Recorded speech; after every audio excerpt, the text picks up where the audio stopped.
Hello, and welcome to one and all once again on the platform of Medha Redefined. मैं शिवार्थ आपका physics sir class 12th के अपने बच्चों को एक बार बहुत ढेर सारा स्वागत करता हूं। उम्मीद करता हूं कि आप में से ज्यादातर लोग की पढ़ाई की गाड़ी फर्स्ट गियर से आगे बढ़कर कम से कम 1.5 या सेकंड गियर में चली गई होगी। अभी फोर्थ और फिफ्थ गियर का तो टाइम नहीं आया है, लेकिन गाड़ी चलनी चाहिए अभी और सेकंड गियर तक तो पहुंचा दीजिए। और जैसा कि मैंने बताया कि इलेक्ट्रोस्टैट्स के हम लोग वीडियोस आपके सामने लगातार लेके आ रहे हैं एक सीरीज के अंतर्गत क्लास 12 फिजिक्स में। और इसमें मैंने पहले दो पार्ट्स में जहां आपसे बात की थी, पहले पार्ट में कूलम्स लॉ, उसके सारे वैरायटी ऑफ प्रॉब्लम्स, चाहे पीवाईक्यूज हो, चाहे जो जेई के सवाल बनते हो वो, और पार्ट 2 में मैंने E and V due to charge and charge configurations की बात की, मतलब इलेक्ट्रिक फील्ड और पोटेंशियल का मायने क्या होता है और कैसे उन पे सवाल करते हैं, ढेर सारे प्रॉब्लम्स कंसेप्ट्स किए। ये पार्ट 2 का एक तरीके से कंटिन्यूएशन ही है, जिसमें हम बात करने वाले हैं net force and acceleration due to electric field and field lines. अगर एक टेस्ट चार्ज रखा हो इलेक्ट्रिक फील्ड की रीजन में तो उस पर नेट फोर्स कितना लगेगा, उस पर एक्सेलरेशन क्या होगा, उसका नेचर ऑफ मोशन क्या होगा, ट्रेजेक्ट्री क्या होगी, इस पे कई सारे सवाल आते हैं। आप में से ज्यादातर लोग जो वीडियोस देख रहे हैं उनको पता होगा, कल यानी 4th of May संडे को नीट का पेपर हुआ और इस बार नीट की फिजिक्स काफी टेढ़ी मेढ़ी आई थी। इसीलिए मैं कहता हूं बच्चों, कई लोग जो सिर्फ फॉर्मूले वगैरह याद करके गए होंगे, लास्ट मिनट पढ़ाई करके गए होंगे, उनको बहुत प्रॉब्लम हो जाएगी। लेकिन अगर आप में से ज्यादातर लोगों ने या कुछ भी लोगों ने अगर फिजिक्स की सिर्फ बोर्ड फ्लेवर की पढ़ाई ढंग से की होगी, कंसेप्चुअली की होगी, तो आपको इन्हीं सारे एग्जाम्स में आपको एक अनयूजुअल एडवांटेज मिल जाएगा और आपको मतलब क्वालिफाई करने के चांसेस बहुत ज्यादा बढ़ जाते हैं। इसीलिए मैं ज्यादातर बच्चे जो पढ़ते हैं मैं उनसे कहता हूं, पढ़ाई के वक्त ऐसा मत सोचो ये नीट की पढ़ रहा हूँ, जेई का पढ़ रहा हूँ, ये सीबीएसई का पढ़ रहा हूँ जो आपको कोचिंग इंस्टीट्यूट वाले बताते हैं। आप कंसेप्ट और चैप्टर अगर तमीज से और ढंग से पढ़ोगे और एनसीईआरटी एक्सरसाइजेस लगाओगे, जो हम लोग डिस्कस कर रहे हैं, साथ में कुछ एडिशनल चीजें लगाओगे, तो काफी हद तक आपके सारे बेसिस कवर हो जाएंगे।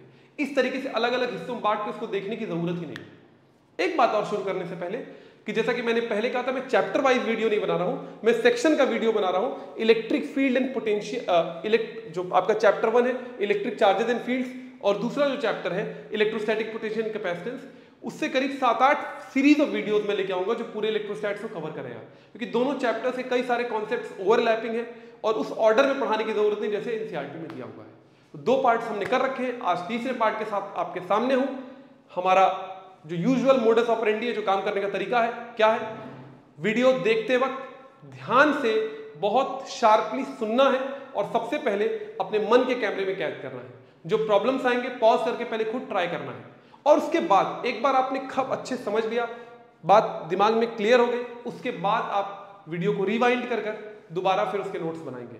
प्लीज सिर्फ लिखते मत रहना कि बाद में पढ़ लूंगा, बाद में याद कर लूंगा, उससे कोई फायदा नहीं होगा। अभी पढ़ो, अभी याद करो, तभी कोई फायदा होगा। ठीक है, चलते हैं आगे। तो आज जैसा कि मैंने कहा, नेट फोर्स है electric acceleration due to electric field है, इलेक्ट्रिक फील्ड लाइंस की हम लोग बात करने वाले हैं। एक सवाल ले लेते हैं जो पिछले पार्ट का एक तरीके से एक कंटिन्यूएशन टाइप है। जैसा कि मैंने पिछले वीडियो में बताया था आप लोगों को, ये सवाल कि मान लीजिए कोई चार्ज हो Q प्लस Q है, मान लीजिए कोई पॉइंट P है जिसकी दूरी R है, तो मैंने आपसे कहा था यहां EP की वैल्यू क्या हो जाएगी, KQ/R²। अब K क्या होता है बार बार बताने की जरूरत नहीं, 1/4πε0। लेकिन ये यहां पर आपको लिखना पड़ेगा अलोंग डायरेक्शन क्या होगा इलेक्ट्रिक फील्ड का, यहां पर डायरेक्शन होगा इलेक्ट्रिक फील्ड का away from the charge along, मान लीजिए पॉइंट A है, अलोंग AP, ये आपको लिखना पड़ेगा। लेकिन मान लीजिए अगर आप यहां VP की बात करेंगे तो आपको कोई साइन वगैरह नहीं लिखना है, आप सीधे लिख सकते KQ/R। मतलब जब इसका फॉर्मूला लिखते हैं तो साइन का सिग्निफिकेंस, मान लो माइनस Q होता है यहीं पर, तो माइनस Q होता, पॉइंट P था वही, डिस्टेंस R थी। मैं दोबारा रिपीट कर रहा हूं, यहां पर जब आप EP लिखते, यहां पर जब आप EP लिखोगे तो क्या लिखोगे, वैल्यू वही लिखोगे KQ/R², लेकिन इस बार जो डायरेक्शन हो जाएगा टुवर्ड्स द चार्ज हो जाएगा, ये हो जाएगा आपका अलोंग PA। यहां जो साइन का सिग्निफिकेंस है इलेक्ट्रिक फील्ड जो कि वेक्टर क्वांटिटी है, वहां साइन का सिग्निफिकेंस डायरेक्शन के रूप में है। जबकि जब VP लिखोगे तो वहां साइन लोगे, इसकी वैल्यू लिखोगे प्रॉपरली -KQ/R। तो वेक्टर क्वांटिटीज में जो चार्ज इलेक्ट्रिक फील्ड में जो चार्ज के साइन का सिग्निफिकेंस है वो डायरेक्शन है। यहाँ पॉजिटिव चार्ज था तो अवे चली गई थी, नेगेटिव चार्ज था टुवर्ड्स आ गई थी। अगर R और चार्ज सेम है तो मैग्नीट्यूड दोनों का सेम रहेगा, KQ/R²। लेकिन V चूंकि स्केलर क्वांटिटी है तो उसके इसमें डायरेक्शन तो है नहीं, तो आप वहां पर जब वैल्यू लिखोगे तो साइन लेना पड़ेगा वैल्यू लिखते वक्त, यहाँ प्लस के क्यूब आर होगा या माइनस के क्यूब आर होगा। ये बात ध्यान रखने वाली है, इंपॉर्टेंट है। ठीक बात है, यहां तक क्लियर? आगे बढ़ सकते हैं। अगर ये बात आप लोग क्लियर है तो ये सवाल आपसे तुरंत हो जाएगा, एक भी मिनट नहीं लगना चाहिए। क्या बोल रहा है सवाल कि कोई पॉइंट चार्ज है। अभी हम लोग आगे अगले पार्ट में हम लोग relation between E and V करेंगे, उससे भी कर सकते हैं, लेकिन ये क्या दे रखा है, कोई पॉइंट पी है जिससे ईपी की वैल्यू जो है वो है 30 न्यूटन पर कूलम और वीपी की वैल्यू क्या है 15 जूल पर कूलम। अगर आप इन दोनों फॉर्मूले को देखो, इन दोनों फॉर्मूले को अगर आप देखो, ई बाई वी को आप क्या लिख सकते हो, ई बाई वी को आप क्या लिख सकते हो, के कट जाएगा, क्यू क्यू कट जाएगा, क्या आ जाएगा 1/r² इंटू आर। ध्यान दो, तो इसकी वैल्यू कितनी हो जाएगी 1/r हो जाएगी। ई बाई वी की वैल्यू निकालना क्या हमें, चार्ज एंड डिस्टेंस, तो यहां से r निकल जाएगा। तो ई बाई वी अगर ऐसा हो जाएगा तो r की वैल्यू क्या हो जाएगी v बाई ई का मतलब 15/30 0.5 मीटर। r की वैल्यू कितनी हो जाएगी 0.5 मीटर। और अगर आपने r निकाल लिया है तो एक फॉर्मूले में डाल देते हैं, ये क्या है k³/r²। चलिए मान लीजिए यहां कर लेते हैं, तो k³/r² इज इक्वल टू ई। तो q की वैल्यू कितनी हो जाएगी ER², ER² बाई के। E कितना है हमारा 30 है, R कितना है, अभी हमने 1/2 का स्क्वायर, तो 1/2 का स्क्वायर, और K कितना होता है, K होता था 1/4 मतलब 9 × 10⁹, तो K की वैल्यू हो जाएगी 9 × 10⁹। अगर ये वैल्यूज यहां डालेंगे तो मेरे ख्याल से इसको आप लोग सॉल्व कर लेंगे। कितना आ जाएगा ये 3 से 3 गया तो 1/4 × 10⁸ कूलम, या 2.5 × 10⁻⁻9 कूलम, या 2.5 नैनो कूलम। मुझे उम्मीद है बात समझ में आए। 0.25 हो जाता, पॉइंट एक बढ़ाया तो 2.5 × 10⁻⁹ लिख दिया तो 2.5 नैनो कूलम हो जाएगा। मुझे उम्मीद है बात समझ में आ गई होगी। R की वैल्यू आ जाएगी, मैग्नीट्यूड ऑफ चार्ज आ जाएगा 2.5 नैनो कूलम या 2.5 × 10⁻⁹ कूलम, और डिस्टेंस की जो बात है, R की जो वैल्यू है, ये R की वैल्यू आ जाएगी आपकी 0.5 मीटर। बात क्लियर है या नहीं क्लियर है, कोई कंफ्यूजन है तो बताएं। ठीक है, तो स्ट्रेट अवे फॉर्मूला वाला सवाल था, इजी सवाल है, फॉर्मूले याद करने वाले सवाल है। इस तरह के सवाल बहुत आते नहीं एग्जाम में। अच्छा, एक दो छोटी छोटी चीजें और कर लेते हैं इससे related. Illustrate a condition in which E = 0 and V = 0। अच्छा, E भी 0 है, V भी 0 है, E भी 0 है, V भी 0 है। अच्छा ठीक है, नहीं यहाँ पे मैंने यहाँ थोड़ा सा इस कंडीशन मैंने वो भी करेंगे, लेकिन इसमें मैं क्या करना चाहता, ये देना चाहता, E 0 है, V नहीं 0 है, यहाँ V 0 है, E नहीं 0 है। पहले ये कर लेते हैं, E 0 है और V नहीं 0 है। तो ठीक है, इसके कई सारे कंडीशन हो सकते हैं। जैसे मान लीजिए ये एक चार्ज है +Q और दूसरा एक चार्ज है +Q। इसके मिड पॉइंट पर, जो इसका मिड पॉइंट है, मान लीजिए पॉइंट O है, ये भी R है, ये भी R है, ये मान लीजिए A है आपका, ये B है। तो आप इलेक्ट्रिक फील्ड देखोगे अगर यहाँ पर, तो इसके कारण A के कारण जो इलेक्ट्रिक फील्ड होगी वो इधर होगी, ये इधर होगा, जिसकी वैल्यू कितनी होगी k³/r²। और EB जो होगा वो इस तरफ होगा, अवे फ्रॉम द चार्ज, और इसकी मैग्नीट्यूड भी कितना होगा k³/r²। और ये दोनों आपस में कट जाएंगे, E नेट कितना हो जाएगा, E नेट O कितना हो जाएगा 0 हो जाएगा। लेकिन अगर आप यही V की बात करोगे तो VO कितना हो जाएगा k³/r + k³/r, तो 2k³/r हो जाएगा, नॉट इक्वल टू 0 है। एक कंडीशन कुछ ऐसी हो जाएगी कि at the mid point of two like charges, E = 0 but V not equal to 0। ऐसे बहुत सारे कंडीशन, एक तो मैंने आपको बताया, ऐसे ही आप बना लो, चाहो आप ये कर लो, प्लस रेक्टेंगल में ऐसे रखा हुआ है, प्लस प्लस, यहां पर मिड पॉइंट पे E 0 हो जाएगा, V नहीं 0 होगा, वो आप करके देख सकते हो। E 0 हो जाएगा, V not equal to 0 हो जाएगा। इसी से एक रिलेटेड एक चीज हमने की थी, क्या चीज हमने की थी याद करिए, रिंग, यूनिफॉर्मली चार्ज रिंग अगर हो, यूनिफॉर्मली चार्ज रिंग हो, प्लस प्लस प्लस है पूरे रिंग पर, तो सेंटर ऑफ रिंग पर E की वैल्यू के कोई भी सिमेट्रिक डिस्ट्रीब्यूशन होगा इस तरीके से। यहां पर E की वैल्यू क्या हो जाएगी, यहां पर E की वैल्यू 0 हो जाती थी और K की वैल्यू हो जाती थी, E हो जाता था 0 और V था के क्यू बाय बड़ा वाला आर, जहां आर रेडियस है इसका, which is not equal to 0। तो at the centre of a uniformly charge ring भी हो सकता है। कई सारे एग्जांपल्स इसके बन सकते हैं। बात समझ में आ गई। दूसरा कंडीशन V0 और E, इसी को ठीक उल्टा कर दो। यहां मान लो प्लस क्यू ले लो और यहां माइनस क्यू ले लो, और इसके मिड पॉइंट पे अब देखो, ये A है आपका, ये B है, ये दोनों RR है। अगर तो आप देखो ध्यान से, यहां पर जो EA है वो किधर हो जाएगा, प्लस है, तो ये इधर हो जाएगा EA, और EB भी किधर हो जाएगा, EB भी इधर ही हो जाएगा, टुवर्ड्स द चार्ज जाएगा नेगेटिव, तो यहां पर E not equal to 0, E की वैल्यू कितनी हो जाएगी 2KQ/r², which is not equal to 0। लेकिन V निकालोगे यहां पर तो क्या हो जाएगा KQ/r minus KQ/r, which is equal to 0। तो एक इस तरह कॉन्फ़िगरेशन हो तो वहां पर ये कंडीशन V0 है, E नहीं 0 है। मतलब dipole at the mid point of a dipole, at the mid point of two equal and opposite charges separated by some distance, E 0 होगा, E नहीं 0 होगा, V 0 होगा। नहीं समझे? इसको और इस वाले तरीके से देखा जाए तो इस वाले तरीके में क्या हो जाएगा, यहां प्लस ले लो और यहां प्लस ले लो,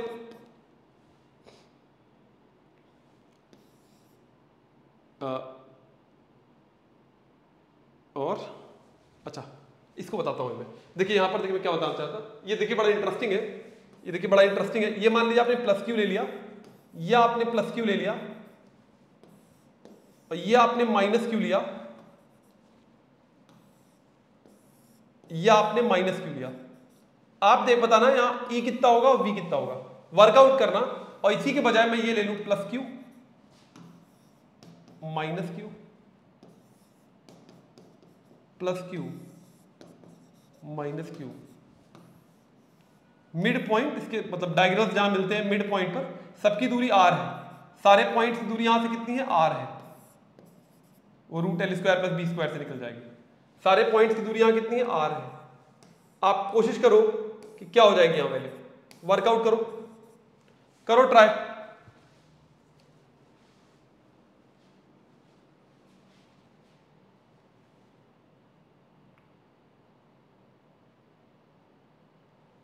इन दोनों ही कंडीशंस में देखिए अलग अलग तरीके से आप देखेंगे, क्या देखेंगे, इसका इलेक्ट्रिक फील्ड किधर होगा, इसका इलेक्ट्रिक फील्ड प्लस वाले का इधर होगा, और ये मान लीजिए A है, ये B है, ये C है, ये D है। ये किधर हो जाएगा, ये इस तरफ हो जाएगा, EB किधर हो जाएगा, EB इधर हो जाएगा, EC किधर हो जाएगा, EC किधर हो जाएगा, EC भी टुवर्ड्स द चार्ज जाएगा, EC भी इधर हो जाएगा, ED किधर हो जाएगा, ED भी इधर हो जाएगा, माने एक 2E इधर हो जाएगा सबका, क्योंकि E तो सेम है, और एक 2E इधर हो जाएगा। इनका x वाला कंपोनेंट E नेट जो है वो कुछ यहां आ जाएगा बीच में, which is not equal to 0। Resolve करके वो आप कर लोगे, थीटा थीटा हो जाएगा, कॉस थीटा मतलब 2E sin थीटा हो जाएगा, थीटा 45 डिग्री है तो वो आप निकाल लोगे। यहां E 0 नहीं होगा, लेकिन अगर V की बात करो यहां पर, तो V की वैल्यू क्या होगी, V एट O कितना होगा, KQ/r minus KQ/r plus KQ/r minus KQ/r। V की वैल्यू कितनी हो जाएगी, 0 हो जाएगी।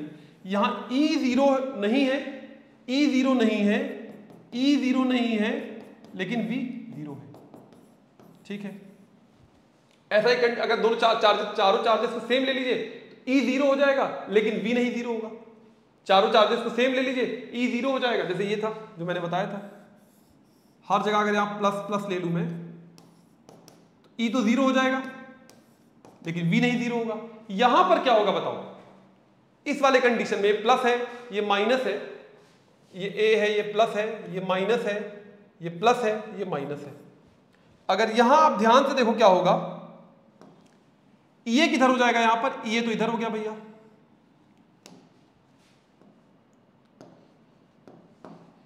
ये किधर हो जाएगा, प्लस है, ये इधर हो जाएगा, EB किधर हो जाएगा, EB इधर हो जाएगा,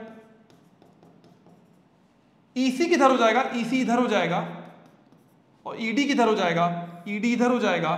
सारे E की वैल्यू सेम है, ये इसको काट देगा, ये इसको काट देगा, E नेट कितना हो जाएगा, यहां पर 0 हो जाएगा। और V नेट कितना होगा, V नेट भी कितना हो जाएगा, KQ/r minus KQ/r plus KQ/r minus KQ/r। ये तो स्केलर है, कहीं भी कुछ हो, ओरिएंटेशन से कोई फर्क नहीं पड़ रहा है। इसकी वैल्यू, ये एक कंडीशन हो जाएगी जहां ई भी 0 है, वी भी 0 है। तो हमने तीनों कंडीशंस बात कर ली, ई 0 वी नहीं 0, ई 0 वी भी 0 और ई नहीं 0 वी इक्वल टू 0। सारी कंडीशंस की बात हमने यहां पर कर ली। अगर आप ध्यान से देख पा रहे हो, मतलब ये सोचना पड़ता है, देख क्या होता है, सोचना पड़ता है इस तरीके से। बहुत सारे एग्जांपल्स मैं इस तरह के दे सकता हूं। ये जब सोचेंगे तभी आपको लॉजिक समझ में आएगा, कैसे स्केलर क्वांटिटी कैसे डील करती है, वेक्टर क्वांटिटी कैसे डील करती है। सोचेंगे नहीं तो नहीं हो पाएगा, मेमोराइज करके नहीं हो पाएगा। ठीक है, बात समझ में आई ये दोनों स्लाइड्स की?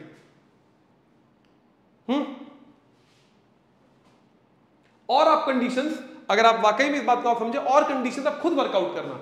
4-5 चार्जेस ले लिया, क्या हो जाए कंडीशन, वो आप खुद वर्कआउट करोगे तभी आपको बात बेहतर तरीके से समझ में आएगी। अब लास्ट पॉइंट पे आते हैं, will be necessarily be 0 at point where E is equal to 0 and vice versa. क्या हमेशा जब ई 0 होगा तो वी भी 0 होगा? माने अगर ई 0 है तो क्या वी भी 0 होगा? क्या हमेशा ऐसा होगा? इसका आंसर भी हमने देखा, नो। हमने कई कंडीशंस देखे, नो। कई जगह ऐसा है जहां ई 0 है वी नहीं 0 है, जहां वी 0 है ई नहीं 0 है। तो इसका आंसर क्या होगा? नो। और आपको कुछ एग्जांपल से गिव सम एग्जांपल्स। कभी ऐसा हो भी सकता है, कभी ऐसा हो भी सकता है, हमेशा ऐसा हो कोई दो नहीं। इसका बहुत पोटेंट एग्जांपल है इन ए चार्ज्ड कंडक्टर। इन ए चार्ज्ड कंडक्टर ई हमेशा 0 होगा लेकिन वी 0 नहीं होगा। ई हमेशा 0 होगा, V E inside a charge conductor, E हमेशा 0 होगा, ये प्रॉपर्टी ऑफ कंडक्टर है, लेकिन वी 0 नहीं होगा। वो मैं आगे आपको बताऊंगा एक बात इसी से रिलेटेड। एक्चुअली में जैसा कारण है जो आगे हम देखेंगे, relation between E and V जो होता है वो होता है minus DV by D are.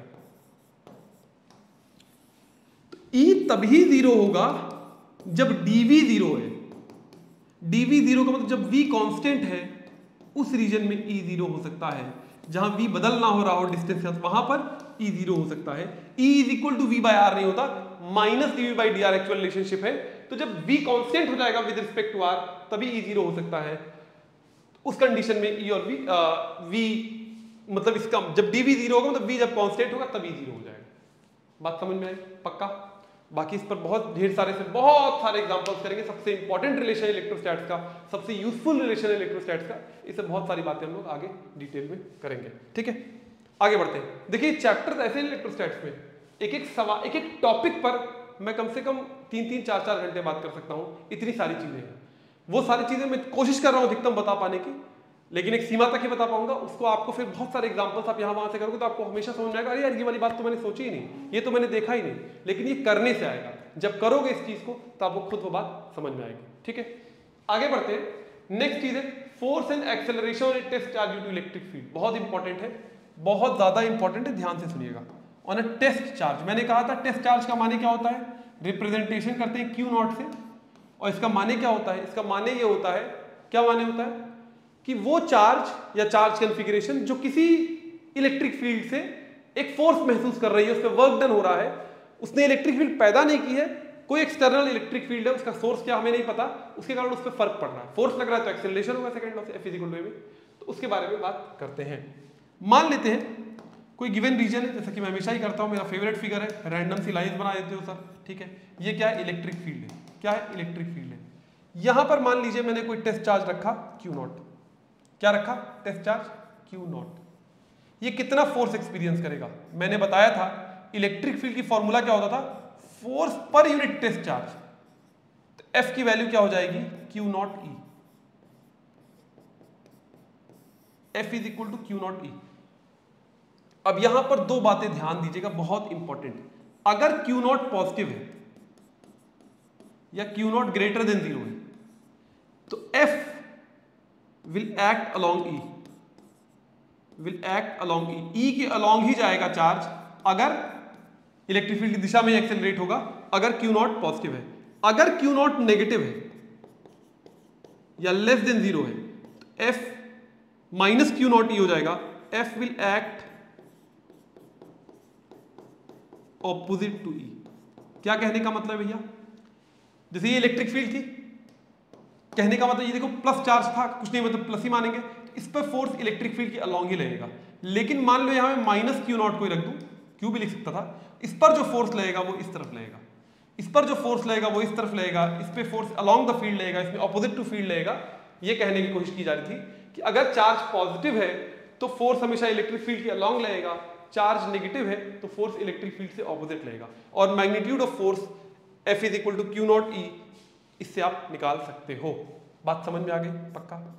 अब अगर मैंने ये बोला F is equal to q not E, तो बाय न्यूटन सेकेंड लॉ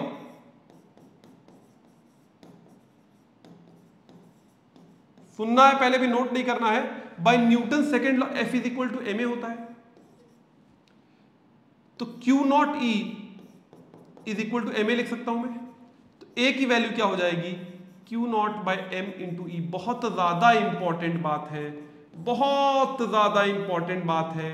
इस पर सवाल 100% आता है, जेई में भी, नीट में भी, सीबीएसई में भी। Acceleration on a test charge due to electric field is q naught by m into E. ये बात पहले नोट करिए, फिर इसके बारे में और डिटेल में बात करूंगा। पहले इसे नोट करें। कर लिया? ठीक है। अब ध्यान से सुनिए, मैंने कहा F is equal to q not E, मैंने कहा F is equal to ma भी होता है सेकेंड लॉ से। यहां से जो बात निकल गई, A is equal to q naught by m into E. ठीक है, इसका मतलब क्या है? Acceleration due to charge, sorry, acceleration due to electric field is proportional to charge to mass ratio. जितना भारी चार्ज होगा उतना उसका एक्सेलरेशन कम होगा। लेकिन जब मैं फोर्स की बात कर रहा हूं, force due to E only depends upon magnitude of charge, only depends upon Q, independent of mass. अब ये कई इंटरेस्टिंग चीजें बन सकती हैं इससे, वो बताता हूं मैं। एक पहली बात तो ये है, मान लीजिए कोई रीजन है इलेक्ट्रिक फील्ड का, ऐसे मान लीजिए कोई इलेक्ट्रिक फील्ड है, ध्यान से सुनिएगा। यहां पर मान लीजिए मैंने एक प्रोटॉन रख दिया है, इस रीजन में एक मैंने प्रोटॉन रख दिया है प्लस ई, और एक इलेक्ट्रॉन रख दिया है माइनस ई। ठीक, ये क्या है? आपका प्रोटॉन है,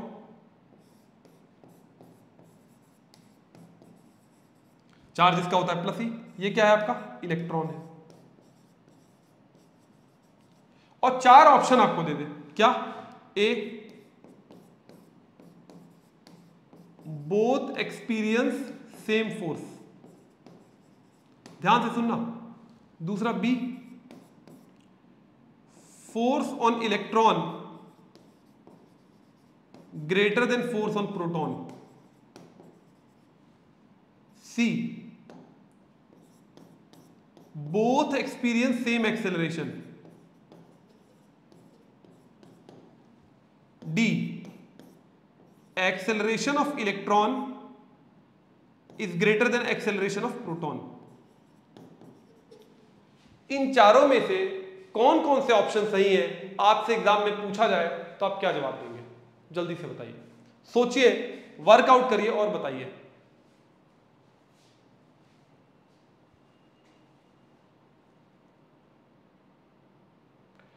मैंने क्या कहा आपसे कि जो फोर्स है, जो force due to electric field है, वो सिर्फ किसके ऊपर डिपेंड करता है? चार्ज के ऊपर। तो दोनों का चार्ज कैसा है? ई ही है ना, ऑपोजिट है लेकिन वैल्यू तो सेम है। तो फोर्स दोनों कैसा होगा? फोर्स दोनों का सेम होगा।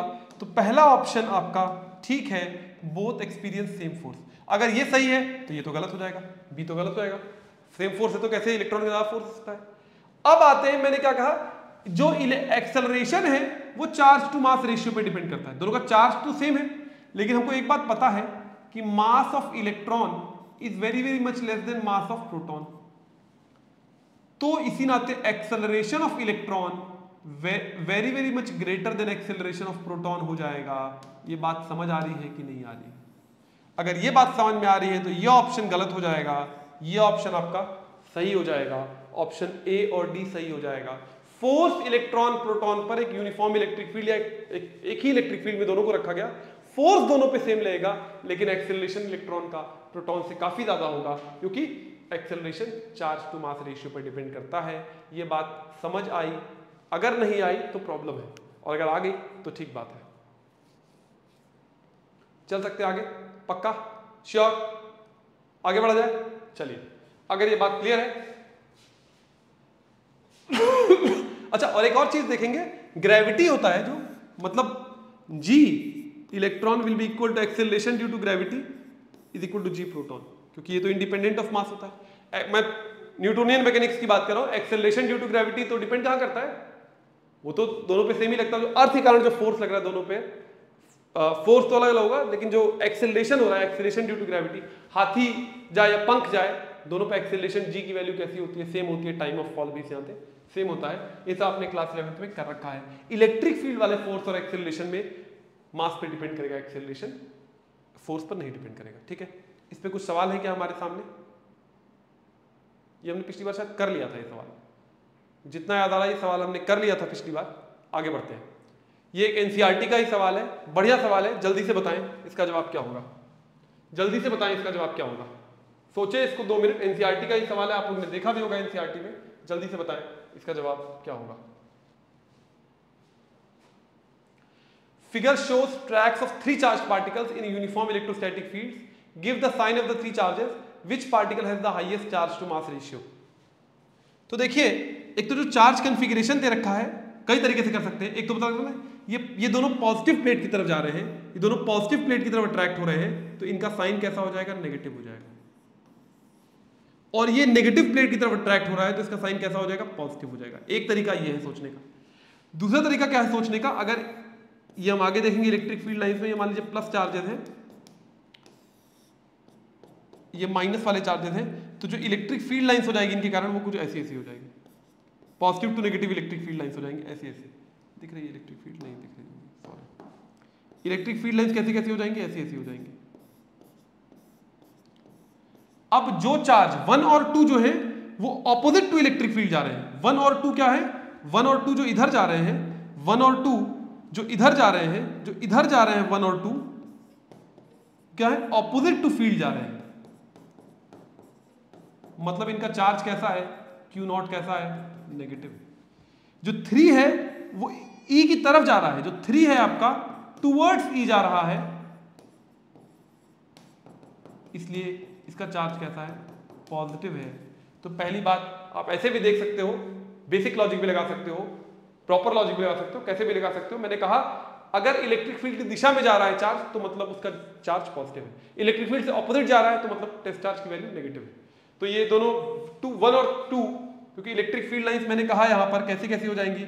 ऐसी ऐसी हो जाएंगी इलेक्ट्रिक फील्ड लाइंस, प्लस से माइनस की तरफ। तो 1 और 2 ऑपोजिट टू इलेक्ट्रिक फील्ड जा रहे हैं, तो वो नेगेटिव है। 3 इन डायरेक्शन ऑफ इलेक्ट्रिक फील्ड जा रहा है, तो पॉजिटिव है। पहली बात तो निकल गई। अब पूछ रहा है which particle has the highest charge to mass ratio. बहुत इंपॉर्टेंट इंटरेस्टिंग बात है। अभी मैंने बताया कि जो एक्सेलरेशन ऑफ पार्टिकल है वो डिपेंड करता है Q/m लिखते हैं, चार्ज टू मास रेशियो पर डिपेंड करता है। और अभी मैं आगे एक सवाल में करके भी दिखाऊंगा, जो ट्रेजेक्ट्री है, जो डिस्प्लेसमेंट है, मैं करके दिखाऊंगा, वो भी proportional to displacement along E जो है, वो भी प्रोपोर्शनल टू A होता है, which will be directly proportional to Q/m। तो मतलब जिसका जितना अधिक डिस्प्लेसमेंट हो रहा है E के कारण, वो उतना अधिक उस पर एक्सेलरेशन है, उतना अधिक उसका चार्ज टू मास रेशियो है। डिस्प्लेसमेंट ऑफ 3 का जो डिस्प्लेसमेंट है वो हाईएस्ट है, मतलब इसका एक्सेलरेशन 3 के लिए हाईएस्ट है, ग्रेटेस्ट है, मतलब Q/m रेशियो 3 का हाईएस्ट है। बात समझ में आई? अभी मैं इसको ड्राइव भी कर दिखाऊंगा मैथमेटिकल फॉर्मूले से, लेकिन जितना अधिक एक्सेलरेशन होगा उतना अधिक delta x equal to ut plus half a t square. A जितना अधिक होगा डेल्टा एक्स, डिस्प्लेसमेंट भी उतना ज्यादा होगा, डिस्प्लेसमेंट जितना ज्यादा उतना अधिक एक्सेलरेशन, जितना अधिक एक्सेलरेशन उतना चार्ज टू मास रेशियो। बात समझ में? तो 3 का डिस्प्लेसमेंट सबसे अधिक है, तो सबसे अधिक चार्ज टू मास रेशियो हो जाएगा। ये बात ना क्लियर हुई हो तो बताइए, फिर मैं एक बार दोबारा बताऊंगा। क्लियर है? आगे बढ़ सकते हैं? आगे बढ़ते हैं। बढ़िया सवाल है, ये भी एनसीईआरटी का सवाल है, एग्जाम में काफी आता है। ठीक है, अभी आधे घंटे ही हुए, तो we have lot of time. ठीक है, इसको मैं थोड़ा बड़ा कर लूं क्या? इसको मैं थोड़ा बड़ा कर लेता हूं।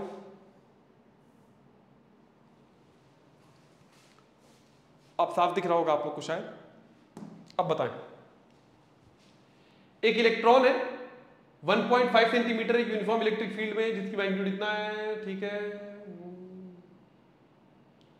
टाइम ऑफ फॉल निकालना है हमें दोनों कंडीशन में।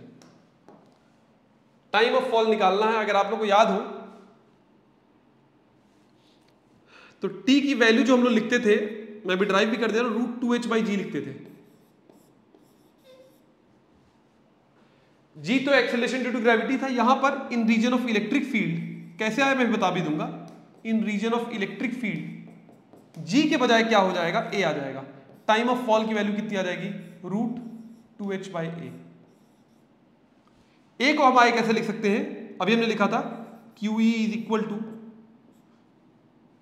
= ma, तो ए को लिख सकते हैं हम लोग QE/m, और Q होता है, ठीक है, इलेक्ट्रॉन प्रोटॉन दोनों के लिए Q होता है, मॉड Q जो होता है इलेक्ट्रॉन प्रोटॉन दोनों के लिए E होता है, प्लस माइनस E होता है।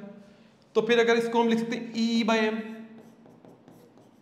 तो यहां से T का एक्सप्रेशन क्या बन जाएगा, T का एक्सप्रेशन हो जाएगा √2h, ए की वजह डाला, m ऊपर चला जाएगा, E नीचे आ जाएगा। ये एक जेनरिक एक्सप्रेशन हो जाएगा T का टाइम ऑफ फॉल का √2hM/e, या एक ही फैक्टर है T प्रोपोर्शनल टू √m हो जाएगा, बाकी h, e और e कांस्टेंट है।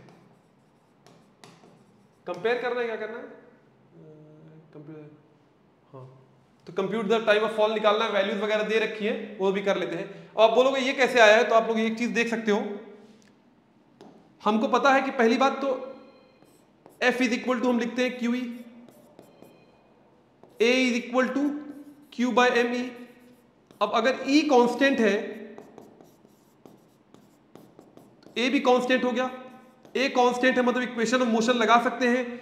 फ्री फॉल वाली बात हो रही है, तो अगर ये इक्वेशन लगा ले, ΔX = ut + ½ at², free fall है,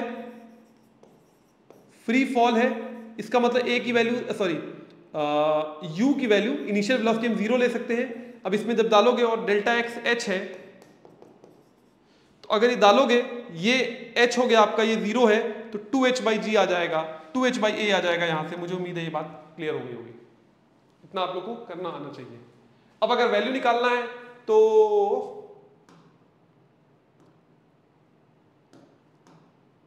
एक सेकेंड, वैल्यू निकालना है तो TE कितना हो जाएगा, अगर सॉल्व ज्यादा करना होगा तो मैं नहीं करूंगा, फिर आप लोग कर लीजिएगा, बहुत टाइम लग जाएगा। 1.5 × 10⁻²। मास ऑफ इलेक्ट्रॉन कितना होता है वो आप लोग को दिया होना चाहिए था, 9.1 × 10⁻³ होता है mass of electron, upon E कितना है 1.6 × 10⁻19 इंटू E कितना है 2 × 10⁴ सेकेंड्स। इसको सॉल्व कर लिया जाए, मन कर रहा है सॉल्व करने का, कर रहा है तो कर लेते हैं।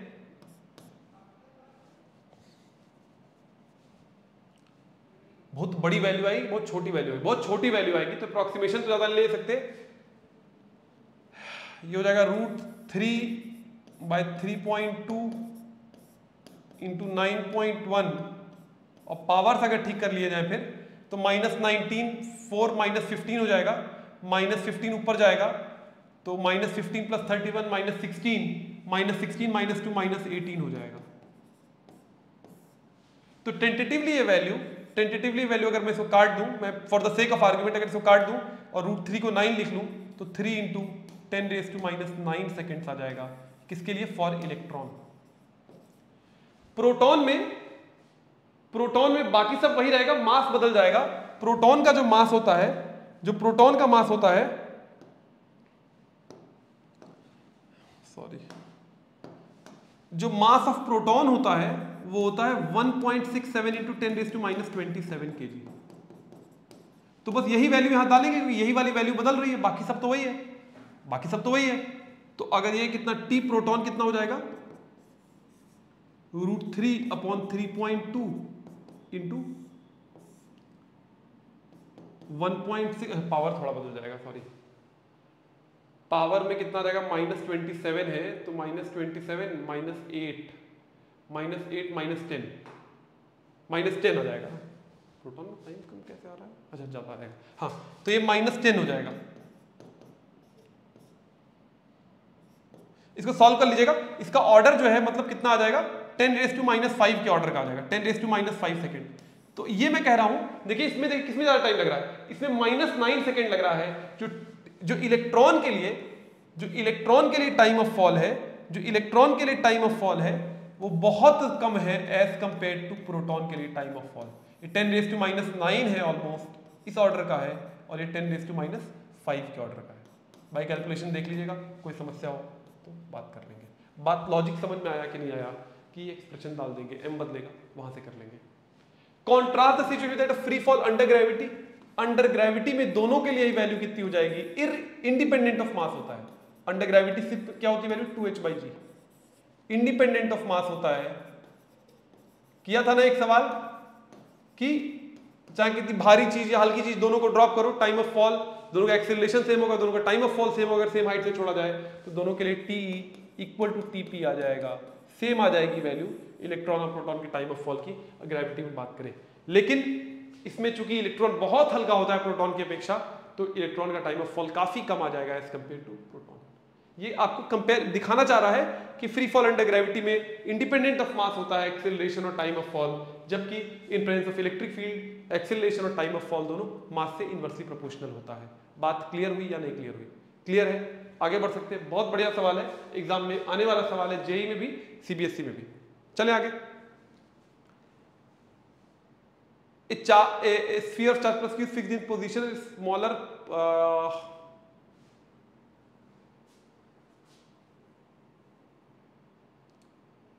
क्या बोल रहा है ये, ध्यान से देखिए। कह रहा है एक छोटा सा चार्ज है प्लस q, ये फिक्स्ड इन पोजीशन है, स्फीयर ऑफ चार्ज, सॉरी, एक स्फीयर ऑफ चार्ज है प्लस q, ठीक है। यहां पर एक छोटा सा चार्ज रखा हुआ है जिसकी वैल्यू है q, प्लस है ये भी, एंड रिलीज फ्रॉम रेस्ट, इसकी u की वैल्यू 0 थी। अब क्या होगा, फोर्स लगेगा, और फोर्स लगेगा रिपेल होगा, और ये इस तरफ एक्सेलरेट होगा। फोर्स होगा, फोर्स लगेगा, रिपेल होगा, और इस तरफ एक्सेलरेट होगा। लेकिन जैसे जैसे, तो मतलब एक्सेलरेट तो होगा इस तरफ, जैसे जैसे दूर जाएगा, जैसे मान लीजिए यहां पर था, यहां पर कुछ r की वैल्यू थी, जब ये कुछ यहां पर आ गया और दूर आ गया, r बढ़ जाएगा, और E जो है, क्योंकि आपको पता है ना A क्या होगा, E/m है। यहां ये मान लेते हैं सोर्स है हमारा, ये हमारा टेस्ट है, तो इलेक्ट्रिक फील्ड ये पैदा कर रहा है, तो E की वैल्यू जो इसे कारण हो जाएगी, कितनी होती है, E कितना होता है, kq/r²। तो जैसे जैसे जब दूर जाएंगे तो E कम होता जाएगा, E कम होता जाएगा तो एक्सेलरेशन भी कम होता जाएगा, E कम होता जाएगा, E डिक्रीज करेगा, E डिक्रीज करेगा तो एक्सेलरेशन भी डिक्रीज करेगा। देख लेते हैं, लेकिन वेलोसिटी इसकी जो है लगातार बढ़ती जाएगी। वेलोसिटी से एक्सेलरेशन तो है ना, एक्सेलरेशन कम होगा लेकिन वेलोसिटी बढ़ती जाएगी, एक्सेलरेशन कम होगा लेकिन वेलोसिटी बढ़ती जाएगी। तो इसमें जवाब क्या हो जाएगा, decreasing velocity and decreasing acceleration, decreasing velocity and increasing acceleration, decreasing velocity and constant acceleration, increasing decreasing acceleration सही है लेकिन वेलोसिटी बढ़ रही है, गलत है।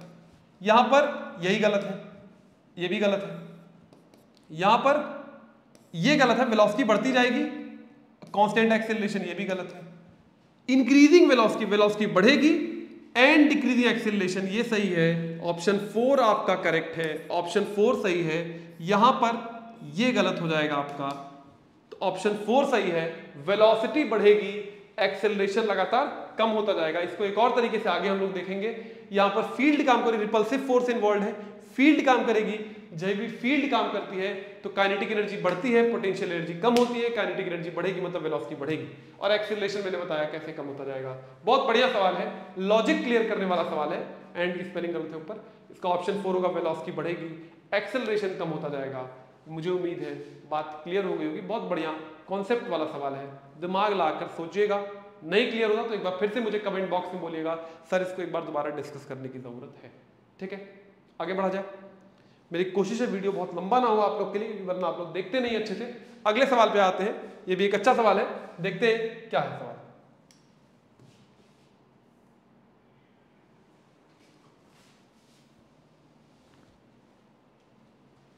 दिख रहा है?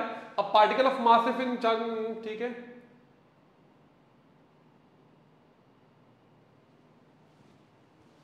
फिगर बना हुआ है क्या?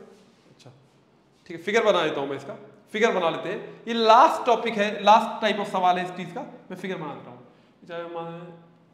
उसी तरह का सवाल है जो भी हमने किया था, उसी तरह का सवाल है, थोड़ा बड़ा है, ठीक है, ये प्लस है, charge of mass m in minus Q. अच्छा, एक माइनस क्यू और जिसका मास m है वो एंटर कर रहा है यहां पर, किस स्पीड से? vx स्पीड से एंटर कर रहा है, ठीक है, vx स्पीड से एंटर कर रहा है। इस प्लेट, ये जो प्लेट है इनकी लेंथ है l, ठीक, इसके बीच में एक यूनिफॉर्म इलेक्ट्रिक फील्ड मेंटेन्ड है, बात समझ में आ रही है? एक इलेक्ट्रिक फील्ड मेंटेन है E यूनिफॉर्म, ठीक है।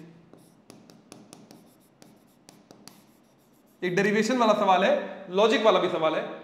वर्टिकल डिफ्लेक्शन, माने ये कह रहा है कि ये जो है इसका जो डिफ्लेक्शन होगा, इसका जो डिफ्लेक्शन होगा इसका, ये डिफ्लेक्ट करे कुछ ऐसे लगातार जाएगा इलेक्ट्रिक फील्ड की। नहीं नहीं नहीं नहीं नहीं नहीं नहीं नहीं, इसको मैं एक चीज कर लेता हूं, थोड़ा नीचे बना लेता हूं मैं इसे ना।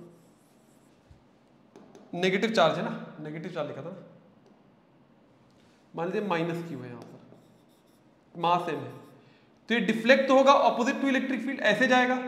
ये कह रहा है जो इसका और vx स्पीड से आया था यहां पर, कह रहा है जो डिफ्लेक्शन है इसका, ये वर्टिकल डिफ्लेक्शन जो डेल्टा y है उसकी वैल्यू कितनी है? QE L square by 2m vx square. ये प्रूव करो, ऐसा है, ठीक बात है, कोई दिक्कत नहीं है। बेसिकली आप देख के समझ पा रहे होगे, ये प्रोजेक्टाइल है, हॉरिजॉन्टल प्रोजेक्टाइल वाला सवाल है जो आप लोग करते थे 11th में, ये हॉरिजॉन्टल प्रोजेक्टाइल वाला सवाल है, ठीक। डेल्टा वाई निकालना है। देखिए फोर्स जो है F क्या है? F वर्टिकल लग रहा है, y के अलॉन्ग लग रहा है, विच इसकी वैल्यू है QE या माइनस QE, आप कुछ भी कह सकते हो। ऑपोजिट टू इलेक्ट्रिक फील्ड है QE है, मतलब मॉड की बात कर रहा हूं। और AY कितना हो जाएगा? चार्ज Q ना, Q बाय ME हो जाएगा। और ये कैसा है? कांस्टेंट है। और एक बात और याद रखना, AX की वैल्यू कितनी है? 0 है, ये ध्यान रखना। हॉरिजॉन्टल एक्सेलरेशन कितना है? 0 है। वर्टिकल एक्सेलरेशन है लेकिन कांस्टेंट है। अब हमको निकालना है डेल्टा वाई। डेल्टा वाई की इक्वेशन क्या लगाएंगे हम? U Y T plus half A Y T square. अब ये देखिए शुरू में क्या दे रखा है, शुरू में क्या दे रखा था, जो ux है वो vx के बराबर है, मैं ux vx ले रहा हूं, और uy 0 है, दे नहीं रखा है, सिर्फ x के लॉन्ग है उसकी वेलोसिटी। तो यहां से ये फैक्टर 0 हो जाएगा, तो ये वैल्यू आ जाएगी डेल्टा वाई की half Q E by M T square. अब एक चीज यहां एलिमिनेट करनी है, टी को कैसे एलिमिनेट किया जाए वो हमें देखना है। क्या एलिमिनेट करना है? टी को एलिमिनेट हमें करना है, ठीक है। To eliminate T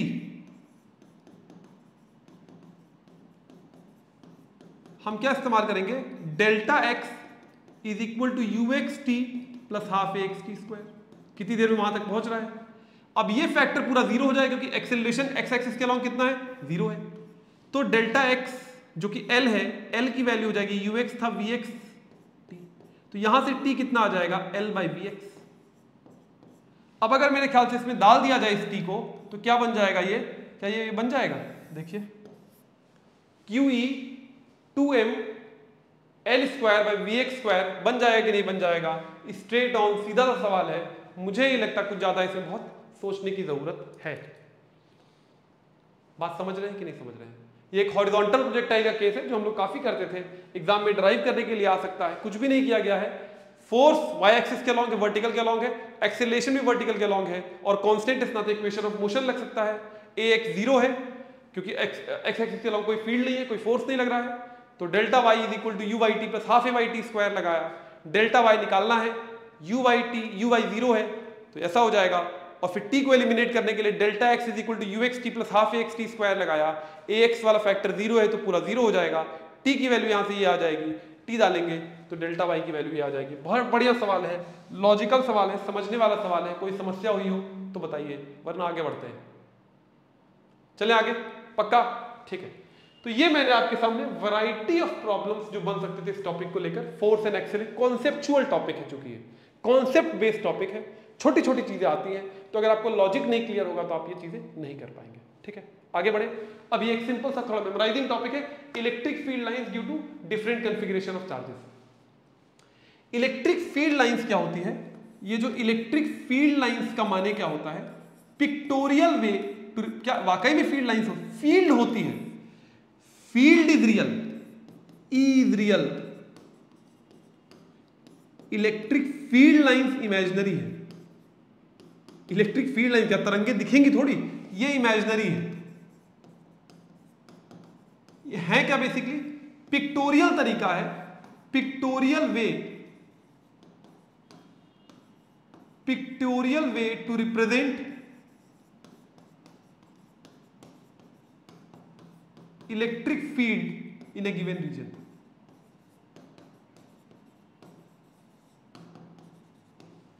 pictorial way to represent electric field in a given region. Electric field real है, इलेक्ट्रिक फील्ड लाइंस एक इमेजिनरी चीज है, किसी गिवन रीजन में इलेक्ट्रिक फील्ड कैसी होती है ये दिखाने का एक तरीका है। ठीक बात है, आगे बढ़ते हैं। अगर ये बात क्लियर है तो ये बताएं आप, अलग अलग कॉन्फ़िगरेशन के लिए कहते हैं, पहले हम लोग डिस्क्रीट चार्जेस के लिए करते हैं, थोड़ा याद करना पड़ेगा आपको। अलग अलग चार्जेस है, पहला है मान लीजिए यूनि पॉजिटिव और negative charge, uni positive small charge,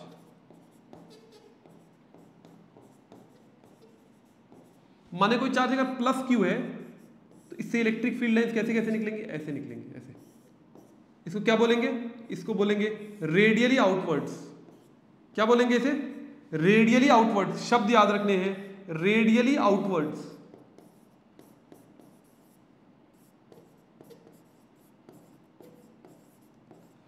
और इसी के काउंटर पार्ट अगर मान लीजिए माइनस क्यू होता तो ये फील्ड लाइंस कैसी हो जाती? ऐसी ऐसी हो जाती। कैसी हो जाती? ऐसी ऐसी हो जाती।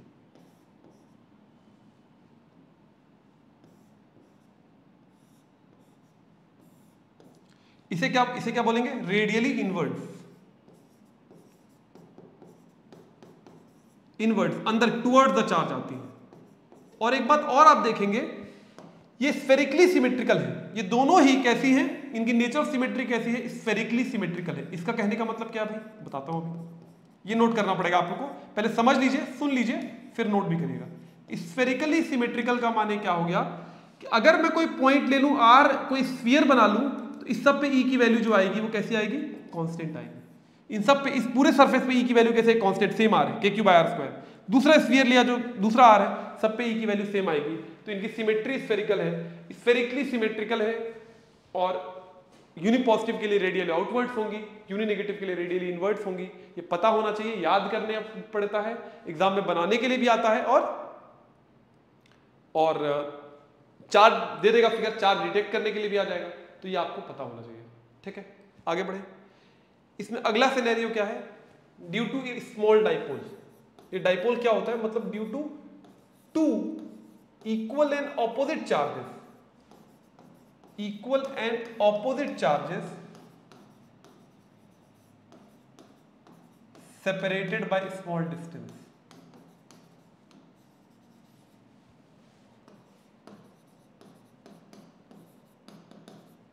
जिसको हम और क्या बोलते हैं, अगले इलेक्ट्रोस्टैट्स 4 में हम लोग बहुत डिटेल में उसके बारे में पढ़ेंगे, इलेक्ट्रिक डाइपोल। जैसे मैग्नेटिक डाइपोल था नॉर्थ साउथ वाला, वैसे एक प्लस चार्ज हो, एक दूसरा चार्ज माइनस क्यू हो, छोटे से डिस्टेंस से सेपरेटेड हो, इसे बोलते हैं इलेक्ट्रिक डाइपोल। अब इनके कारण फील्ड लाइंस कैसी हो जाएंगी? यहां से निकलेंगी और इसकी तरफ जाती हुई दिखाई देंगी, ऐसे।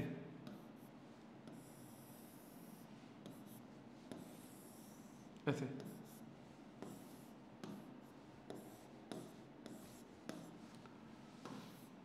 ऐसे कोई ऐसा पॉइंट नहीं होगा यहाँ पर जहां पर ई की वैल्यू आपको 0 दिखाई देगी।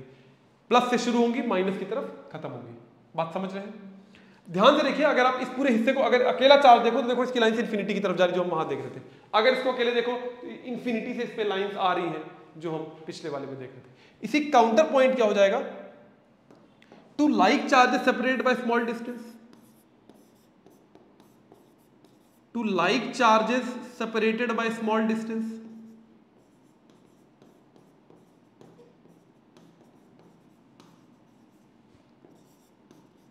उसका माने क्या हुआ भैया, उसका माने क्या हुआ, एक यहां मैंने प्लस क्यू ले लिया और एक यहां मैंने प्लस क्यू ले लिया, जुड़े नहीं हुए, उसमें लाइन से दिखा देता हूं। इसमें क्या हो जाएगा, इसमें आप एक पॉइंट देखोगे E इज इक्वल टू 0 होगा, जिसे हम बोलेंगे नल पॉइंट। एक पॉइंट होगा इसके ठीक जो मिड पॉइंट होगा अगर दोनों इक्वल हैं, और इससे लाइंस ऐसे ऐसे जाएंगी और इससे लाइंस ऐसे ऐसे जाएंगी, ऐसे ऐसे जाएंगी, अबे जाती जाएंगी, अबे जाती जाएंगी ये लाइंस, इसकी तरफ नहीं जा, अबे जाती जाएंगी ये लाइंस। बात समझ रहे? और एक नल पॉइंट आएगा बीच में जहां ई की वैल्यू 0 हो जाएगी। इन दोनों को कंपेयर करके पढ़ेंगे तो बात, अगर ये नेगेटिव होता तो भी नल पॉइंट होता बीच में और लाइंस अंदर की तरफ आ रही होती। इस तरह के बहुत सारे कॉन्फ़िगरेशंस बनाए जा सकते हैं जो डिस्क्रीट चार्जेस, उसमें ये चार चीजें बहुत इंपॉर्टेंट है एग्जाम के लिहाज से, सीबीएसई के लिहाज से भी। तो ये चारों मैंने अलग से बता दिया। इसमें एक चीज आपको और थोड़ी सी बता दूं, नोट हो गया क्या? ठीक, जैसे मान लो, सॉरी, मान लो एक प्लस क्यू हो और दूसरा प्लस 2q हो जाए, या ठीक है, तो अब ध्यान देना, जैसे मान लो तो लाइंस तो अभी जाएंगी, एक तो नल पॉइंट किधर शिफ्ट हो जाएगा, नल पॉइंट थोड़ा इधर शिफ्ट हो जाएगा, इसका इस तरफ चार नल पॉइंट यहां हो जाएगा। और जैसे मान लीजिए आपने दिखाई इससे लाइंस निकलती हुई ऐसे ऐसे, जो आप इससे लाइंस दिखाओगे वो और ज्यादा लाइंस हो जाएंगी, इंटेंस और इंटेंस, उसके रिस्पेक्ट में ज्यादा इंटेंस लाइन दिखाओगे। ये यहां पर जो लाइंस की डेंसिटी और यहां पर जो लाइंस की डेंसिटी है उसमें फर्क आ जाएगा, क्योंकि चार्ज का मैग्नीट्यूड बदल गया है, उसके इर्द इलेक्ट्रिक फील्ड ज्यादा स्ट्रांग हो जाएगी। जितनी डेंसिटी होगी, प्रॉपर्टी जितनी डेंसिटी होगी इलेक्ट्रिक फील्ड लाइन की, उतनी इलेक्ट्रिक फील्ड की स्ट्रेंथ हो जाएगी। तो 2q चार्ज है तो यहां ज्यादा लाइंस निकलती हुई दिखाई देगी। बात समझ रहे हैं? पक्का? श्योर? ठीक है, आगे बढ़ सकते हैं। ये वाली बात भी समझ में आ गई। ये मिड पॉइंट पे नहीं होगा, जो नल पॉइंट है, मिड पॉइंट आपका ये O था, तो थोड़ा इस वाली चार्ज की तरफ शिफ्टेड हो जाएगा, वो आप देख लोगे 1/r/√2 ऐसे कुछ आ जाएगा, r/2 नहीं आएगा। ठीक, ठीक है। अब इसके बाद है कुछ कॉन्टिन्यूअस चार्ज कॉन्फ़िगरेशंस, इनके लिए भी इंपॉर्टेंट है कॉन्टिन्यूअस चार्ज कॉन्फ़िगरेशंस। इसमें 3 चीजें हम लोग को बहुत अच्छे से करनी है, क्योंकि इसका आगे भी बड़ा काम आएगा। पहला क्या है? पहला है लाइन ऑफ चार्ज।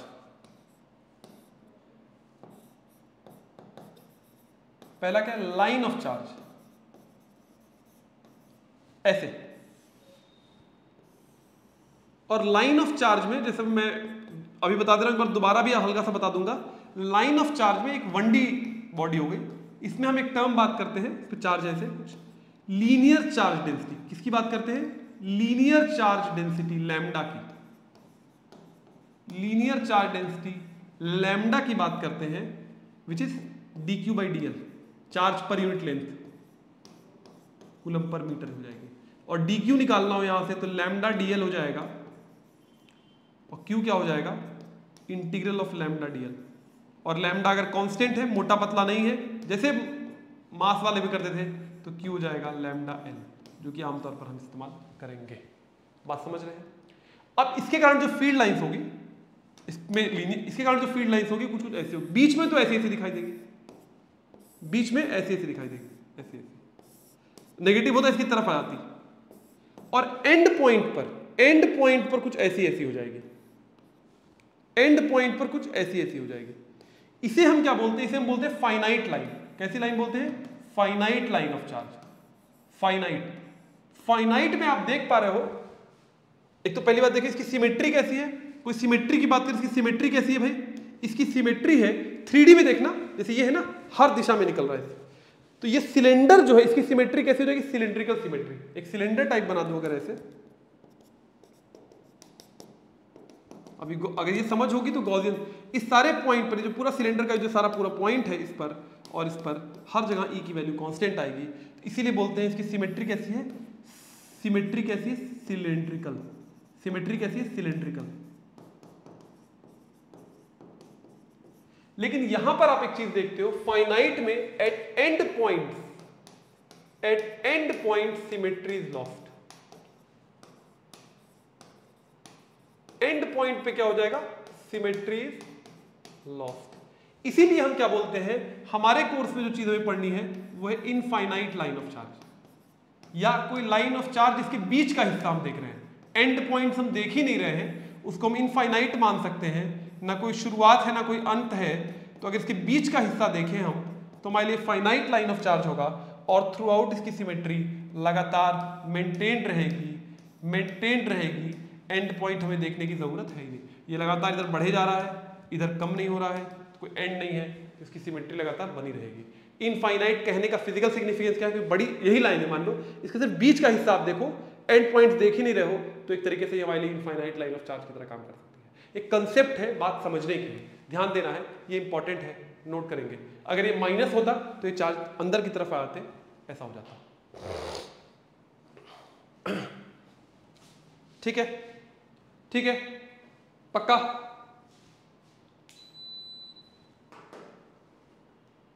अगर यहां तक बात क्लियर है तो नेक्स्ट बात हम लोग करेंगे शीट ऑफ चार्ज। इनफाइनाइट में ब्रैकेट में लिख ले रहा हूं, इनफाइनाइट शीट ऑफ चार्ज। ये कैसी बॉडी हो गई,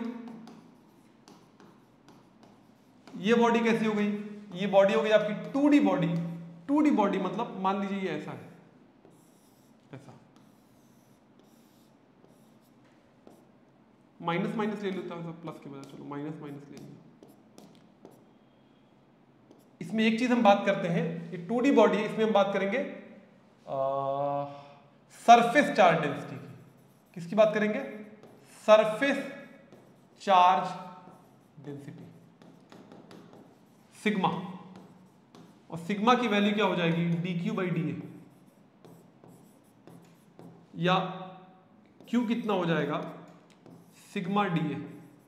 और सिग्मा कांस्टेंट अगर होगा, जो कि ज्यादातर कंडीशन में हम लेंगे, यूनिफॉर्म डिस्ट्रीब्यूशन ऑफ चार्ज होगा, तो q is equal to sigma a लिख देंगे, जो हमारे काम आएगा। ठीक है, इसकी यूनिट क्या होगी, कूलम मीटर -2। ये सब आप लोगों ने पढ़ रखा होगा, पता भी होना चाहिए, नहीं पता है तो देख लीजिएगा। चार्ज पर यूनिट एरिया की बात करेंगे। ठीक, इसके कारण जो फील्ड लाइंस बनेगी वो कैसी बनेगी, मान लेते हैं ये YZ प्लेन है। कौन सा प्लेन है, YZ प्लेन है। इसके लिए लाइंस कैसी बनेंगी, ऐसी ऐसी। तो पहले टूवर्ड्स आएगी, नेगेटिव था, टूवर्ड्स आएगी ऐसी ऐसी। और ये कौन सी लाइंस होंगी, ये आई कैप वाली लाइन होंगी, ये एक्स एक्सिस वाली लाइन होंगी। अगर YZ प्लेन है तो इलेक्ट्रिक फील्ड लाइंस नॉर्मल होंगी, एक्स एक्सिस के अलॉन्ग जो हो रही है। एक्स एक्सिस जो है, एक्स एक्सिस के अलॉन्ग की लाइंस जो परपेंडिकुलर है उससे और टूवर्ड्स आएगी। और अगर मान लीजिए हमारा कोई ये XY प्लेन होता, XY प्लेन होता, तो E किस तरफ हो जाता, Z एक्सिस की तरफ, प्लस माइनस के कैप में हो जाता, वो डिपेंड करता है, या Z एक्सिस में हो जाता। नॉर्मल टू वो होगा, जो भी प्लेन होगा उस हिसाब से आप देखेंगे। ठीक बात है, ठीक बात है। हाँ, तीसरी इसमें अब 2 केस किया तो वो भी कर लेते हैं। तीसरा केस होता है इसमें क्या, volume charge density, volume of charge या स्फीयर ऑफ चार्ज। यहां बात करते हैं हम लोग वॉल्यूम चार्ज डेंसिटी रो की, या आप लोगों ने जिसने पिछले साल वाला चैप्टर पढ़ा है सेंटर ऑफ मास वाला, उसमें मास पर यूनिट लेंथ, मास पर यूनिट एरिया, मास पर यूनिट वॉल्यूम वगैरह की बात करते थे। रो विच इज dq/dv, या q is equal to integral of rho dv। और अगर रो कांस्टेंट है तो हम क्या, q is equal to rho v लिखते हैं, जो कि हम ज्यादातर इस्तेमाल करते हैं। इसकी यूनिट ऑब्वियसली कितनी हो जाएगी, कूलम पर मीटर क्यूब। तो इसमें सबसे सिमेट्रिकल केस क्या होगा, स्फीयर ऑफ चार्ज है मान लीजिए। अब इसमें देखिए 2 कंडीशन है, स्फीयर ऑफ चार्ज या तो सरफेस पे है या मेटल है। अब ये मेटलिक की बात करूं, नॉन मेटलिक वगैरह में डिटेल में आगे जाऊंगा मैं। मेटलिक स्फीयर है मान लीजिए, तो एक बात याद रखिएगा, कोई भी मेटलिक हो, कंडक्टिंग चीज हो, उसके अंदर ई हमेशा 0 होती है। उसके ई इनसाइड कोई भी मेटल या कंडक्टर हो, ई इनसाइड हमेशा कितना हो जाएगा, 0 हो जाएगा, और लाइंस इससे ऐसे ऐसे रेडियली आउटवर्ड्स टाइप 3D में निकलेगी, ऐसे ऐसे। अगर ये नेगेटिव चार्ज होता तो टूवर्ड्स आ जाती, ऐसा हो जाता है, ठीक है। नॉन कंडक्टिंग में अंदर भी हो सकता है, वो सारी बातें मैं आई करूंगा जब गॉसेस लॉ वगैरह की बात करूंगा। अभी फिलहाल तो कॉन्टिन्यूअस चार्ज डिस्ट्रीब्यूशंस में मैंने 3 चीजों की बात की, लाइन ऑफ चार्ज की, और हम लोग इनफाइनाइट वाला केस लेते हैं सिमेट्री को मेंटेन करने के लिए। इसकी सिलिंड्रिकल सिमेट्री होती है, इसमें लैम्डा डिफाइंड होता है, और ये सब बताया मैंने। 2D बॉडी होती है, शीट ऑफ चार्ज, इनफाइनाइट वाला एक केस हम लेंगे। और इलेक्ट्रिक फील्ड हमेशा परपेंडिकुलर, जिस भी प्लेन में उससे परपेंडिकुलर हो जाएगी, इसकी भी सिमेट्री एक हद तक सिलिंड्रिकल होती है, वो आगे हम देखेंगे। और स्फीयर ऑफ चार्ज में 3D बॉडी में हम रो डिफाइन करते हैं, कंडक्टिंग बॉडी होगी या स्फीयर मेटेलिक बॉडी होगा तो ई इनसाइड हमेशा 0 हो जाएगा, सारा ई इनसाइड। सरफेस पर भी 0, मतलब सरफेस से जस्ट सरफेस के परपेंडिकुलर होगा, ई हमेशा सरफेस के परपेंडिकुलर होगा, परपेंडिकुलर टू सरफेस होगा हमेशा, और इस तरीके से हो जाएगा। और बातें इस संदर्भ में डिटेल में हम लोग आगे करेंगे, ठीक है। अगर ये क्लियर है, अगले टॉपिक पे आते हैं, properties of field lines. Electric field lines की प्रॉपर्टीज क्या होती हैं? पहली प्रॉपर्टी क्या है? Field line start from positive charge and end at negative charge. If there is a single charge they may start और एंड एट इंफिनिटी। ये बात क्लियर है, मतलब they have beginning and end. ये याद नहीं करना है, समझना है। उनकी एक शुरुआत होती है और एंड होता है। No close loops. आपने 10th में, आपको याद होगा, आप लोग ने पढ़ा होगा, और आगे भी हम लोग पढ़ेंगे इस साल। Magnetic field lines close loops बनाती है, क्लोज लूप नहीं बनाती, इनकी एक शुरुआत और एक अंत होती है, ठीक है। Magnetic field lines close loops बनाते हैं, और क्यों है इनका ये? क्योंकि ये इलेक्ट्रोस्टैटिक फील्ड होती है, कंजर्वेटिव इन नेचर होती है। इलेक्ट्रोस्टैटिक फील्ड कैसी होती है? कंजर्वेटिव इन नेचर होती है। इस नाते ये कंडीशन आप देखते हो, कंजर्वेटिव इन नेचर होता है, इस नाते ये आप कंडीशन देखते हो। ये बात आप बचपन से पढ़ते आ रहे हो।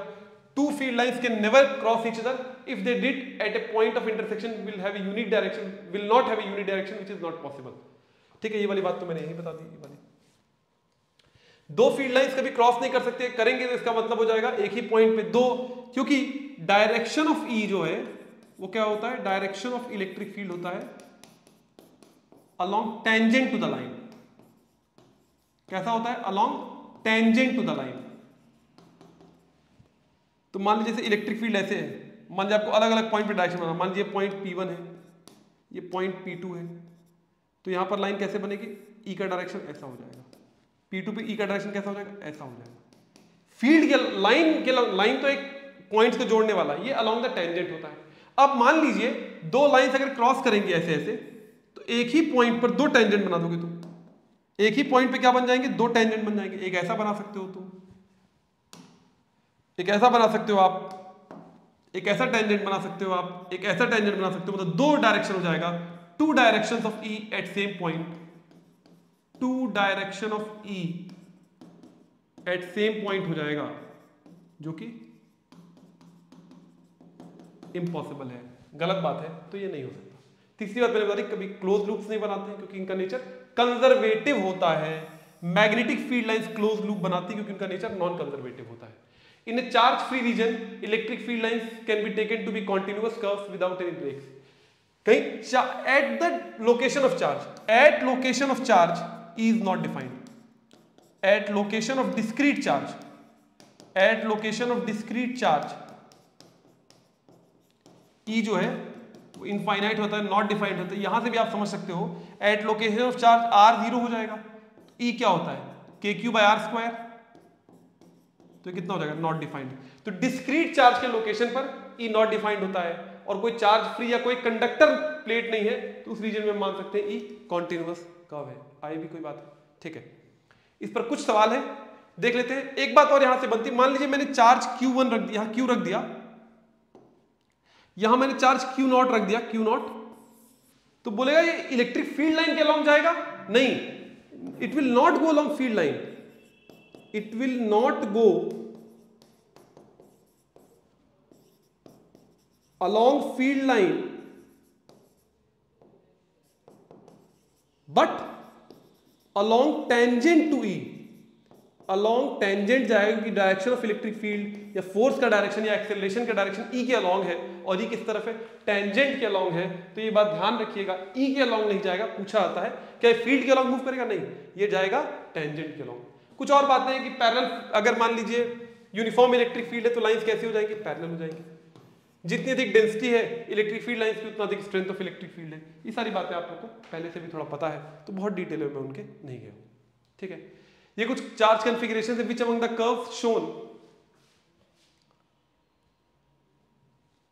इनमें से कौन सा कर्व जो है वो cannot possibly represent electrostatic field lines, कौन सा नहीं रिप्रेजेंट कर सकता।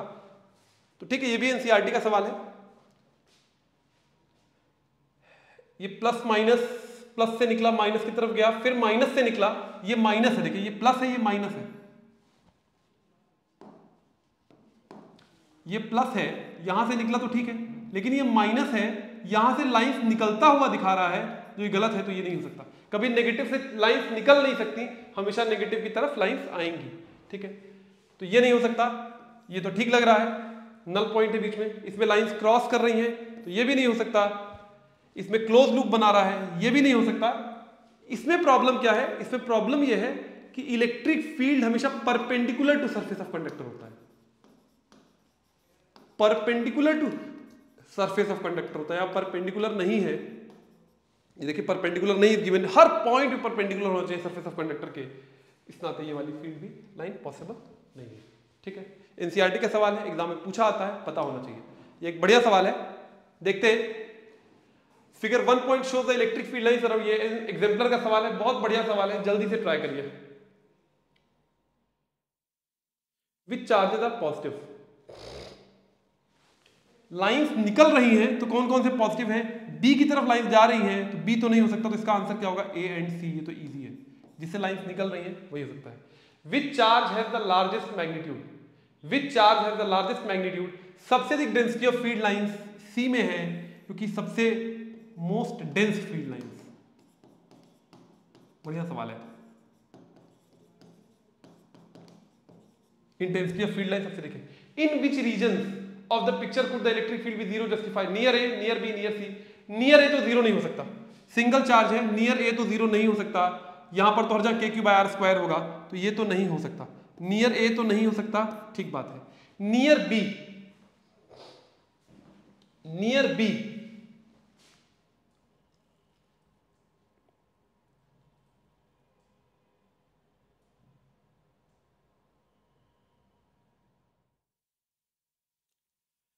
नियर बी और नियर सी में देखना पड़ेगा। नियर बी में मान लेते हैं, यहां बीच में तो नहीं होगा, मान लीजिए ये पॉइंट मैंने ले लिया, ये कोई पॉइंट पी ले लिया, इसके कारण जो इलेक्ट्रिक फील्ड लाइन है, मान लीजिए पॉइंट पी लिया, इसी कारण जो फील्ड लाइन है ये ऐसे हो सकता है, और इसके कारण इलेक्ट्रिक फील्ड लाइन जो सी के कारण है वो ऐसे जा सकती है।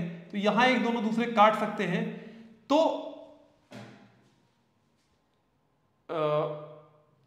यहां पर या यहां पर कोई पॉइंट, मान लो यहां पर मैंने कोई पॉइंट पी ले लिया, तो सी के कारण जो ईसी होगा वो इस तरफ होगा, जो ईबी होगा वो इस तरफ होगा। अब वो पॉइंट कहां आएगा, ठीक है, एक बात तो समझ में आ गई, नियर बी नियर सी हो सकता है, लेकिन ये चार्ज ज्यादा है, ये मान लीजिए एक तरीके से 2q है, ये वाला आपका q है, तो जो पॉइंट होना चाहिए किसके पास होना चाहिए, किससे, 2q से दूर होना चाहिए, q के पास होना चाहिए। तो आंसर क्या होगा, नियर बी। नियर बी मतलब QB is smaller than QC, समझ रहे हैं। So point, null point will be closer to B, क्योंकि यहां पर मतलब इसका तो काफी ज्यादा दोनों काटने चाहिए ना, इसका मैग्नीट्यूड ज्यादा, तो R दूर होना चाहिए, R ताकि बढ़ जाए, ताकि एक दूसरे को काट सके, तो नियर बी वैल्यू हो जाएगी, यहां पर कहीं हो जाएगा एक के कारण। मान लीजिए इसको मैं करके आप देखना चाहते हैं तो मैं दिखा देता हूं। मान लीजिए EB की वैल्यू यहां आ गई कितनी, k3/r², मान लीजिए दूरी r थी यहां से, और यहां से मान लीजिए दूरी 2r थी, मैंने एक रिलेटिव वैल्यू ले रहा हूं, और EC की वैल्यू फिर कितनी हो जाएगी, k2q/2r²। तो इन दोनों को एक दूसरे को, मतलब यहां 2 है ना, तो अगर यहां पर भी मतलब √2 कर दूं, √2r, तो ये कट जाएगा, तो ये दोनों, ये भी k3/r² बन जाएगा। तो ये r पे है, इससे जो दूरी है वो r है, और इससे दूरी कितनी है √2r, मतलब 1.414r, मतलब C से दूर होना चाहिए वो पॉइंट, C से दूर होना चाहिए B कंपैरिजन में, तो नियर B होगा आंसर, तो नियर B होगा आंसर, बाकी दोनों नियर C या नोवेयर नहीं हो पाएगा। मुझे उम्मीद है बात क्लियर हो गई। बढ़िया सवाल है। अगर दो अनइक्वल चार्जेस हैं तो हमेशा जो पॉइंट होना चाहिए वो छोटे वाले चार्ज के करीब होना चाहिए ताकि वो R कंपेंसेट हो जाए जो मैग्नीट्यूड ऑफ चार्ज है। ठीक है, तो यहां से हमने इलेक्ट्रिक फील्ड लाइंस पर और जो कंसेप्चुअल बात है फोर्स और एक्सीलरेशन को लेकर ढेर सारी बातें कर ली। मुझे लगता है ये बात आप लोग को अच्छे से क्लियर हो गई होगी, कहीं भी कोई भी कंफ्यूजन नहीं आएगा। इस पर मैं आपसे शर्तिया कह सकता हूं, आपके चाहे CBSE बोर्ड एग्जामिनेशन हो, चाहे JEE हो, चाहे नीट हो, हर जगह सवाल आएंगे। और इसी के साथ आज की बात मुझे लगता है हम लोग खत्म कर सकते हैं। ऑलमोस्ट 1 घंटा हो गया इस वीडियो को, 1 घंटे 10 मिनट हो गए हैं। इस बात के साथ कि to be continued electrostatics part 4 में, जो कि आपके पास कल या परसों में पहुंच जाएगा, will be talking about electric dipole at depth. इसके पोटेंशियल क्या है किसी गिवन पॉइंट पर, इलेक्ट्रिक फील्ड क्या है, फोर्स कितना एक्सपीरियंस करता है, टॉर्क कितना एक्सपीरियंस करता है, पोटेंशियल एनर्जी ऑफ डाइपोल कितना होता है यूनिफॉर्म फील्ड में, नॉन यूनिफॉर्म फील्ड में। ये सारी बातें हम लोग इन डेप्थ इन डिटेल करेंगे। इसी के साथ आज के लिए tata, bye bye, see you next time. जाने से पहले एक बार इतना जरूर कहूंगा, अगर आप में से कुछ लोग हैं जो पहली बार ये वीडियो देख रहे हैं तो मेधा रीडिफाइंड को सब्सक्राइब कर लीजिएगा। हमारे वीडियोस आप प्लेलिस्ट जाकर देख सकते हैं। We have got a very comprehensive team जो लगातार आपके लिए फिजिक्स, केमिस्ट्री, बायोलॉजी, मैथ्स के वीडियोस लेकर आ रही है। आगे हम लोग कॉमर्स के वीडियोस भी लेकर आने की कोशिश कर रहे हैं, तो प्लीज ड्रॉप अ सब। लाइव सेशंस भी हम लोग लगातार चला रहे हैं, तो एक सब्सक्राइब कर लीजिएगा। आप लाइक तो जरूर ही कर दीजिएगा, और कोई बात अगर हमारी अच्छी लगे, कोई कंफ्यूजन हो, कोई डाउट हो, तो प्लीज एक कमेंट कर देना। इसी के साथ tata, bye bye, see you next time, bye guys, मिलते हैं अगली बार। Bye students.